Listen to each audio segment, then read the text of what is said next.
Hello, and welcome to the Temple Israel Oral History Project. My name is Warren Agatston, and I welcome Judith Adler to be interviewed for this program. The date is July 28th, 2020, and we are both participating in the recording of this archive at Larchmont, New York. The interviewee, Judith Adler, has agreed to and signed the interviewer and interviewee release, dated March 1, 2019. With the formalities completed, let's begin the interview. Please state your name and your present address. So my name is Judith S. Adler. I live at 16 North Chatsworth Avenue, Larchmont, New York, 10538. And how old are you, Judith? I'm 82 years old. And you joined the Temple a number of years ago. Can you tell us a little bit about that? My husband Jack and I joined Temple Israel 50 years ago. At that time, it was situated on Webster Avenue, but we could walk from our home. We lived at 154 Calhoun Avenue, Glenwood Lake area of New Rochelle, same neighborhood as the Rabbi Shankman, Judy Shankman, Toback, and at any rate, we could walk to the temple, which was a blessing. Okay, great. Tell me where you were born and a little bit about your early childhood life. I was born on the Upper East Side. I lived at 175 East 63rd Street. When I was born, the 3rd Avenue L went right past our apartment building. My father and mother had a candy store on the corner, so we lived right above the store. And I went to the local public school, PS 57, PS 59, which was on 57th Street. I would walk there, I would walk home for lunch, and I would usually have lunch with my father because he would start work at 4:30 in the morning. And it sounds like you've got a phone call. I can't talk, I'm interviewing. He would start work at 4:30 in the morning, and I would go to school at about 8:30 in the morning. I would come down, and he would run across the street, get himself a coffee and some donuts, and then I would go off to school. After a few hours, I would come back. He'd make me lunch. So I had a very happy childhood in that I always knew where my parents were. They were either in the store or in the apartment 2 floors up, or my grandma and my aunt also lived in the apartment building. They lived on the 3rd floor. So that was my childhood. I had a sister, Susie, 5.5 years younger, and she also went to the same public school. Where were your parents born? And my parents were both born on the Lower East Side. My mother lived in the back of the bakery. Her father had the first Jewish bakery on the Lower East Side. My father lived, a couple of blocks away. And my mom went to Education Alliance, which was a settlement house on the Lower East Side. My father moved up to 63rd Street when he was about 13 because he was delivering newspapers at that time. He had his first job, so he moved away from the Lower East Side at that time. Okay. You went to public schools at that time.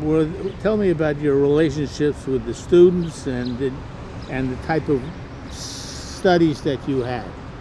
Okay. Yeah, PS 59 was a New York City public school. There were only 3 Jewish kids in the entire school.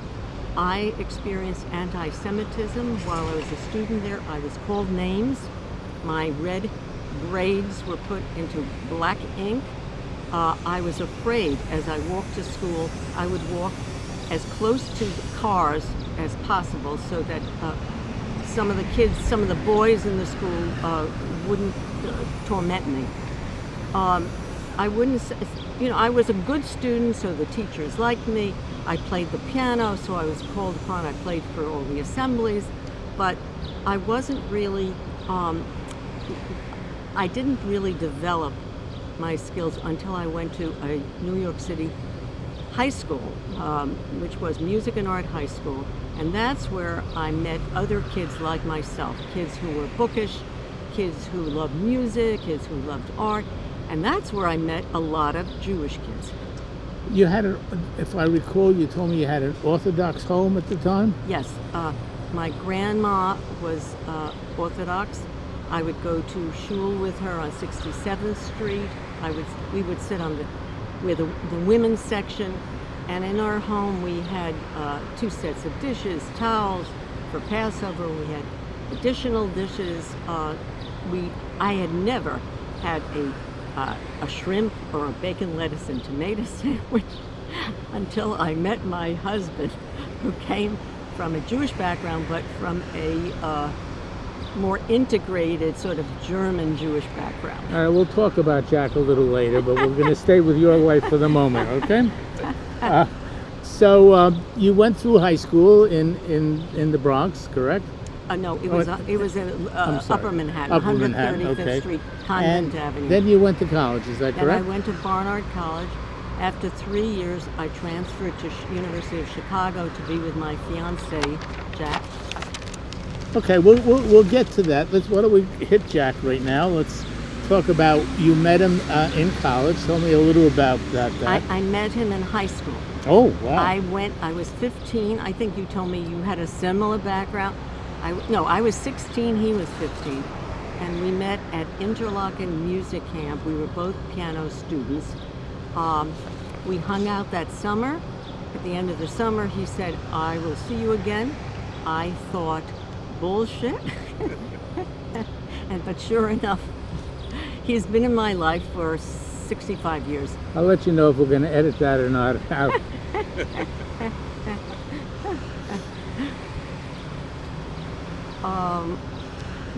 Truth is, I wasn't sure that he was a Jewish kid.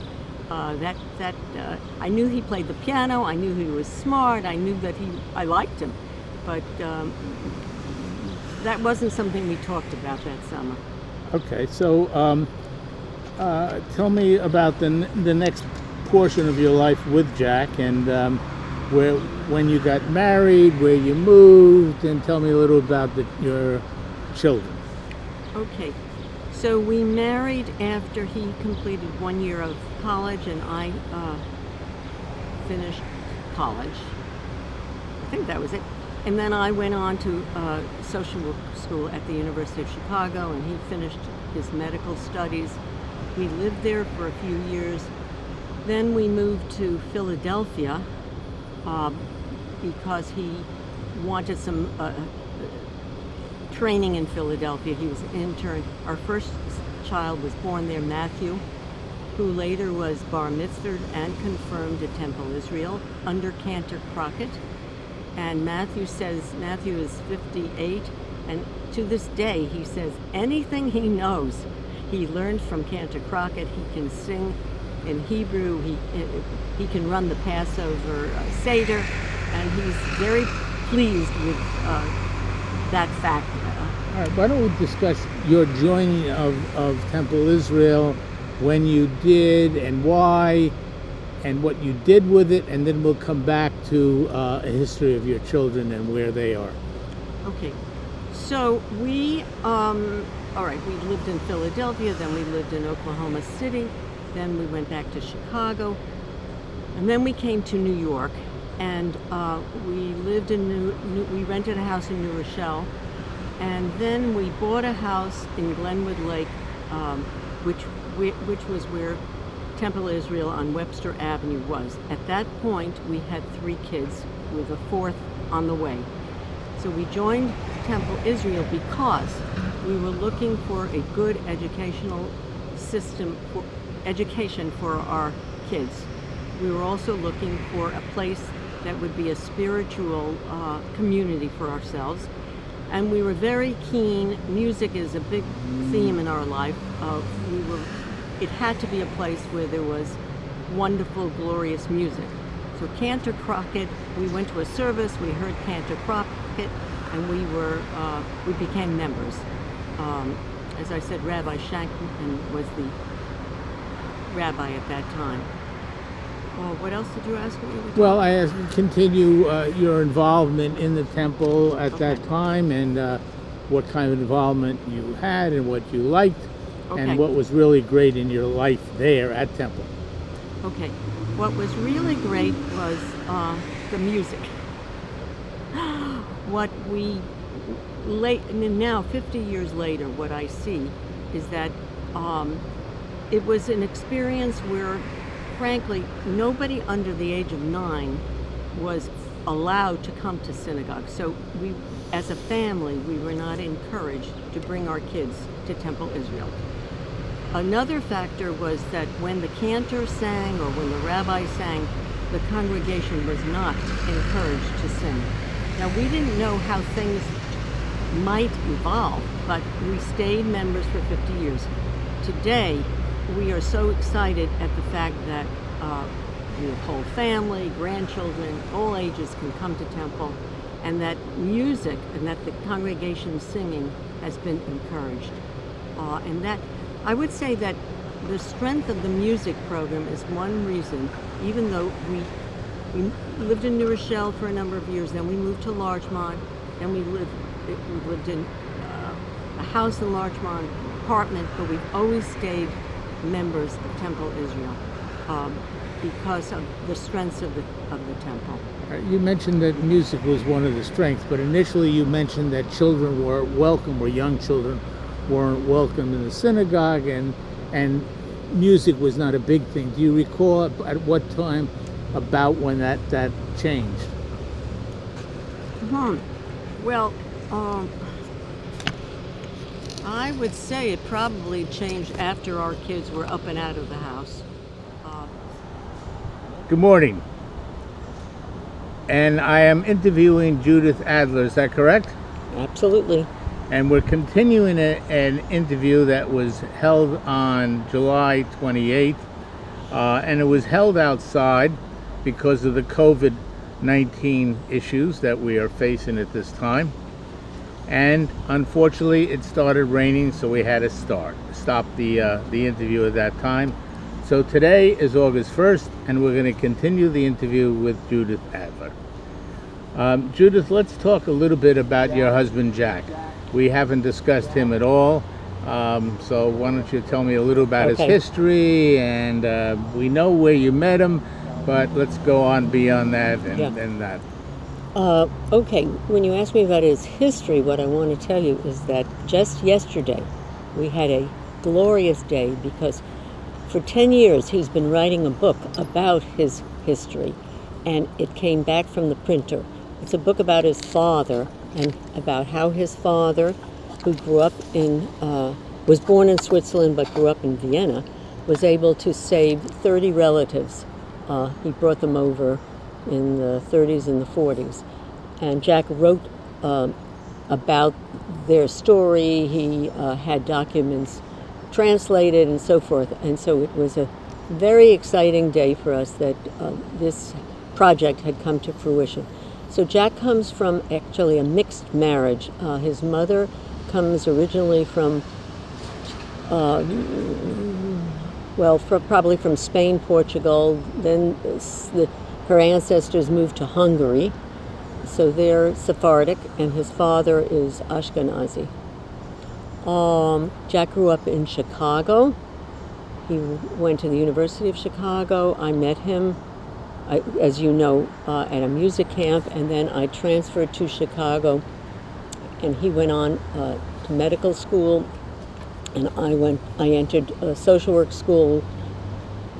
I don't remember if we covered this the last time, but we lived there for a little while, and then because of circumstances, because of medical training, because of Vietnam War, we ended up in Philadelphia. Our first son Matthew was born there. Well, let me ask you a little bit about the period during the war. You lived through this period, this war, Did it affect your lives at all, specifically? Yes. We ended up, because of the Vietnam War, he ended up entering the public health service. And we lived in Oklahoma City for 2 years, which was a far cry from me growing up in New York and him growing up in Chicago. You look down a little bit, that's better. It was 99% Baptist country, very provincial, very prejudiced. Whenever we meet colleagues of his, they wanted us to somehow give our kids up to the church. So after 2 years, we left Oklahoma City, but that's how the Vietnam War, affected us. It also meant that we got to see a part of the country we might not have seen, Oklahoma City. A lot of Indian mesas and so forth. And after that, we returned to Chicago, where our third child was born. So Matthew was born in Philadelphia. We then moved to Oklahoma City, where Sharon was born. We then went to Chicago, where Anna was born.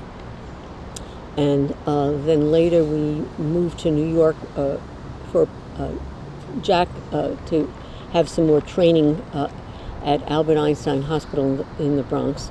All 4 of our kids were students at Temple Israel. They were bar and bas mitzvah. They were confirmed. All the 3 who are married Jewish partners. All of our grandkids have been bar and bas mitzvah, except the ones who are too young, and they will be.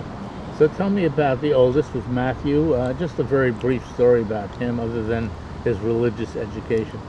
Okay, so Matthew is now a professor of law at Duke Law School. Prior to that, he was at University of Pennsylvania. Matthew married Julia, who's a history professor, and they lived in the Philly area for a while, and for the last 7 years they live in Durham, North Carolina, which is where we're moving in 4 days. Very nice town. I have a son and a son-in-law and a grandson that all graduated from Duke. Okay, I think it's go called, blue. Go blue, and also it's bull. It's called Bull Country, and I'm going to have to learn a little bit about sports. We do know that there is a 500-person synagogue, Reform synagogue, housed at the JCC in Durham, and we will explore it when it opens. Okay, so let's see. What else do you want me to tell about? We have a Sharon, I believe. Yes. Okay. Sharon lives in Sebastopol, California. She has 2 daughters. Sharon is a public health doctor. She, by the way, is still very close friends with her New Rochelle High School buddies. There are like, I don't know, 7 or 8 of them. And let's see, the next is Anna, who lives in Boston. Anna is a single person. She sang when she was in the chorus at Temple Israel. She sang at Albert Leonard Junior High, and she's now a member of the Zamir Chorale. That's the premier Jewish music chorale, one of the premier in the country. So, music, was very much part of our life, and Temple Israel helped to encourage it. We have, I think, one more. One more. Yes, Danielle. Danielle lives in Austin, Texas with Emmett Witchell. Danielle is a social work therapist. Emmett is a professor of computer science. Danielle was a student of Cantor Reps, and Cantor Reps was the person who officiated at their wedding. So we have deep ties to Temple Israel. Okay, as long as we talked, let's a little bit more about your love of Temple Israel. I know last night was a Zoom service, Friday night service, and I know you were on that Zoom service, but you don't have to discuss that particular service, but tell me a little about your involvement. Okay, well, first, I think I mentioned the last time that when we first bought a house in New Rochelle, it was in the Glenwood Lake area, And right in the middle of Glenwood Lake was Temple Israel on Webster Avenue. So, discussed all that. yeah, we used to walk there sometimes with Yeah. the rabbi.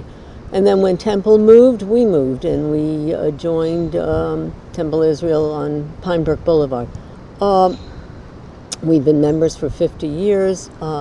We are not religious, but we do. Whenever we're home, we light candles. If we're home on a Friday, we observe all the holidays. We try to have our family there. Are your children observant at this time? Danielle and Emmett belong to a synagogue.